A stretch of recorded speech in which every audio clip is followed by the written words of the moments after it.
என்னை போல நல்ல மாப்பிள்ளை வாய்ப்பதொரு அதிசயம். என்னை நீயும் ஏற்றுக்கொண்டது பாவையன் பாக்கியம்.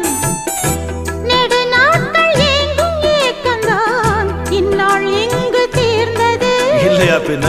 மங்கை செய்த பூர்வ புண்ணியம் மன்னன் வந்து சேர்ந்தது. ஓச்சுடா. உன்னை பார்த்து நான் சொக்கி போகிறேன்.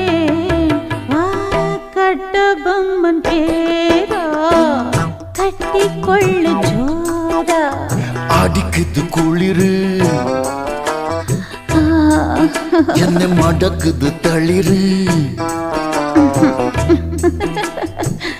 முல்லை பூங்கொடி கொம்பை தேடுது கொம்பை போல